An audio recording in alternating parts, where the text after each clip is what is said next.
Welcome to the Advancing Excellence podcast.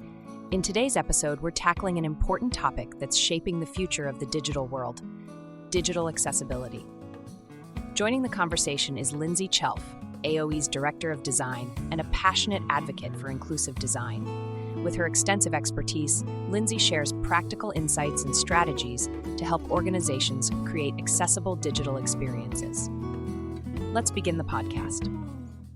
Welcome to another episode of Advancing Excellence, the podcast where we bring you insightful conversations on how to elevate your organization's impact through leadership and innovation.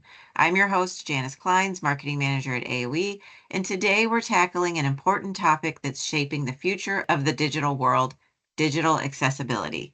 We'll unpack what digital accessibility really means, why it's so critical, and explore practical ways organizations can implement accessible features across platforms like social media, websites, emails, and videos. Joining me today is Lindsay Chelf, our very own Director of Design at AOE. Lindsay has been an advocate for inclusive design throughout her career and brings a wealth of knowledge to this conversation. Lindsay, welcome to the podcast. Thanks, Janice. I'm excited to discuss this topic with you today. So to kick things off, can you help us understand what digital accessibility means or what it is? Yeah, most people are familiar with accessibility measures in our physical world, accommodations like sidewalk ramps, braille signage, audible crosswalk signals, and so on. Digital accessibility is the use of accommodations in our digital world when designing and developing screen-based content so that everyone, regardless of ability, can effectively use it. That includes incorporating features that help users with disabilities interact with your content through the use of assistive technologies such as screen readers, braille output devices, and keyboard or mouse alternatives. One example of digital accessibility is adding alt text to images to ensure that people with vision impairments who are using screen readers can still understand what an image conveys. Another example is closed captioning on videos, which provides text alternatives to audio content, and that benefits users who are deaf or have hearing impairments. So I love all of that. But accessibility doesn't stop by being necessary for those with disabilities, right? Yeah, that's right. One way to think about it is through something called the curb cut effect. Curb cuts are those sidewalk ramps, which were originally intended to assist people using wheelchairs. However, they ended up benefiting everyone, from parents with strollers, people on bicycles, delivery workers with carts, and so on. And similarly, digital accessibility creates an improved experience for all users. It boosts SEO, it protects businesses from legal issues, and most importantly, it aligns with ethical practices. It's a great analogy. It really drives home how essential this is for everyone. So, Lindsay, what areas should organizations focus on when implementing accessibility? That's a really good question. Accessibility can and should be implemented across various digital platforms. I typically encourage organizations to start by focusing on four main areas. The first being social media, websites, emails or e-newsletters, and then finally videos. Each of these requires specific adjustments. So for example, on social media, you want to ensure that your alt text always accompanies the images you post. For websites and email, it's important to correctly structure HTML and use proper semantic headings, which allow screen readers to easily navigate your content. They also need to have clear text formatting and sufficient color contrast for those with vision impairments. And lastly, videos should always include accurate captions. These are all essential touch points for user engagement. Can you explain more about how organizations can build accessibility into these areas? Yeah, I can break it down a little bit further for each. For social media, one of the simplest and most effective actions is using alt text for images. Alt text provides a descriptive explanation of images for users who rely on screen readers. And to maximize its effectiveness, you want to keep your descriptions clear and concise, include relevant keywords, and avoid repeating information that's already being provided in nearby text. If you don't include alt text, most screen readers will just use the image's file name.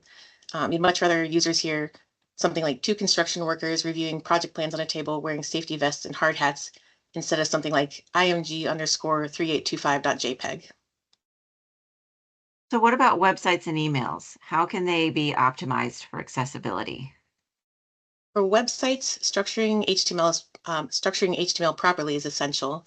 Semantic headings such as H1, H2, and H3, and so on, create a clear structure that allows assistive technologies to guide users through the site logically, almost like a table of contents. And it also provides sighted users with a clear visual hierarchy, with the most important content using H1, then using H2 for subheaders, and so on down the line. Most website editors will do this for you, but it's important to know how semantic headings should be applied so that you can ensure that they're being used correctly. Another recommendation for websites is to avoid using flashy animations or autoplaying videos, which can be disruptive to users. When it comes to emails, focus on text formatting. Use high contrast colors, ensure font sizes are readable, and stick to sans serif fonts like Arial or Calibri for readability.